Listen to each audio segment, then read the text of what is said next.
Shalom. Call volume Yahawah, and double honors to the apostles and elders at Great Millstone that roll well. I wanted to bring this out in Job, the 9th chapter, which references how the Heavenly Father doesn't fucking play, alright? Unbeknownst to the masses of the people and motherfucking contrary to public opinion, the Heavenly Father doesn't fuck around. He's not the pushover that they think he is, right? That you can just treat and deal with him as you please. You call upon him in the time of need when here it is, you spit in his face on the daily, right? Metaphorically by saying, I'm going to do whatever the fuck I want, right? And he's going to love me through it, right? The law is done away with. People don't even go that far because they don't even realize that he requireth something of you, right? This is primarily to the Israelites, but even the fucking heathen, right? You got goop Christians, you got fucking Coptic Christians, right? Coolie Christians, you have fucking Dothead Christians, fucking Edomite Christians, but they, they carry on as if they basically do non-stop, constant fuck shit on demon time on the regular, and then think they can just tap on the Heavenly Father like a genie, okay? But in all of Job, it dictates that in this whole account how the Heavenly Father doesn't fuck around, man. Okay, he's extremely austere. All right, the Heavenly Father is he's vengeful, he's vindictive. Okay, he's jealous, and he doesn't take well to insolence. And then on top of it, you could be blameless in his sight and him still jack you up just because he wanted to do it, and you have to take that shit, right?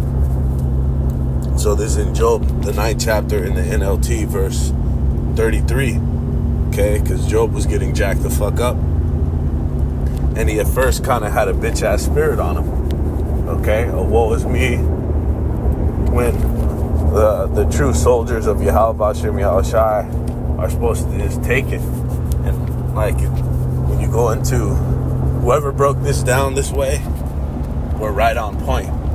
Whether it had been David Guzik or whatever biblical scholar, for that word meek in the biblical, the outline of biblical usage in Matthew, the 5th chapter, for the Greek word praus, that outline in there talks about how that meekness is a disposition of spirit in which we accept the Heavenly Father's dealings with us as good, therefore without disputing or resisting.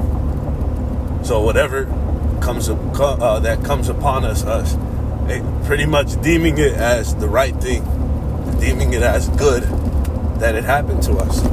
So if Job, if he was in the warrior spirit that he should have been, he would have had this mentality. Why do you think the Heavenly Father had to tell him to gird up his loins like a warrior? That word for man is actually the Hebrew word gabar, like a warrior.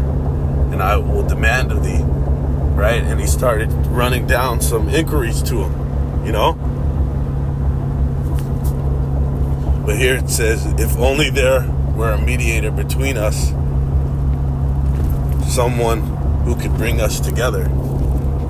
This is ultimately was Yahawah Yahushai's plan, the Heavenly Father, to appoint that mediator unto us in the form of Yahushai. And the heavy part about it, yes, it was because we were going the fuck off and we were being run by our sin-prone flesh, Israel, right? But the kicker about that is because, see, we were held to the law, that if we didn't uphold it, then we were to be pretty much put to death. You know, that first covenant that he said, when he talks about how, who is that? Paul talks about Yahawah being the mediator for a better covenant. The first covenant was pretty much, it was critical, because if you broke one sin, especially unto death, you were held accountable of that.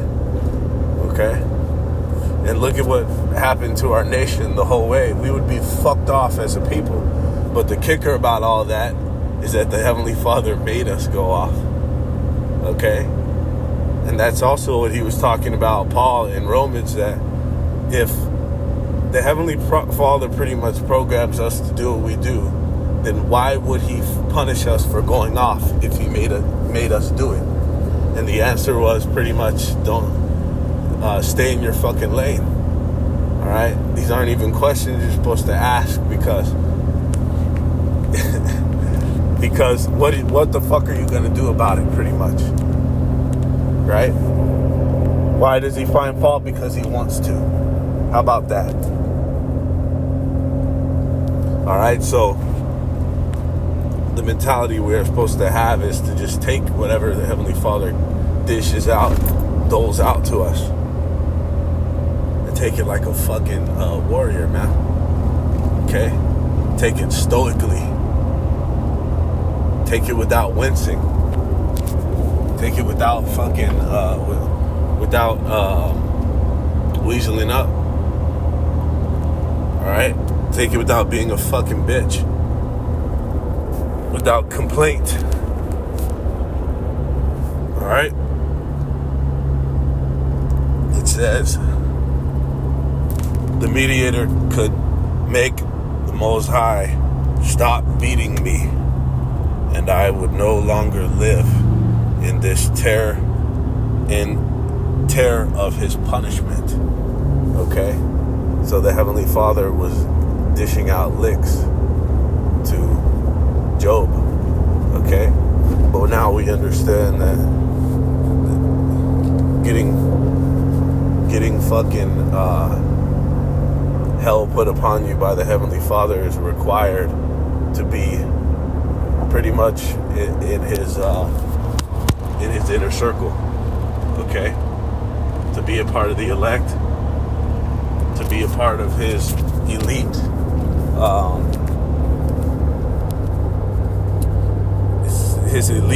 inner circle. You know, you're gonna have to catch this fucking hell, and he puts way more upon the men that he chooses. Okay, the men that he is allotted to be a part of that circle. All right, he dishes out a significantly amount more punishment. We'll say chastisement unto them than your layman, man. Okay? So really, this is it's a privilege to get this from the Most High. And see, as aforementioned, these are men that were presumably that they were deemed to have been innocent. Okay? Not even dealing with the punishment for your past lives, because there are punishments and hell that you catch for your transgressions, but we already mentioned that the Heavenly Father made you do it. Okay? So it all goes back to the fear of Yahawah Shem Yahushai, because he can do that. Because he could do that, and what are you going to do about it, man? Okay? He made you go off, so he's going to dish out some critical fucking punishment to you. Right? We just have to accept our how he's programmed us, how he designed it, you know, how what code that he wrote it out to be. And it says, then I could speak to him without fear, but I cannot do that in my own strength. Okay, so this thing is about humility, humbling the fuck down. It's about contrition. That's meekness, as we just went into in the outline, how it was broken down astutely by some some of these biblical scholars, whoever put that together is,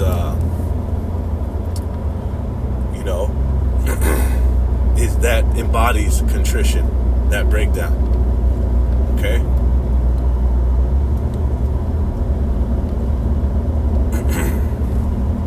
But when you read this whole chapter, the NLT does a pretty spot on. They're pretty spot on with how they express how the Heavenly Father, He's a power that you can't even really, He's beyond finding out, like the scriptures talk about. Okay, His thoughts are not our thoughts, and how He gets down. He's the most, He's the hardest spirit that you can ever fucking imagine, man, in how He deals. Alright, so with that, call volume Yahawah, Hashem Yahawah,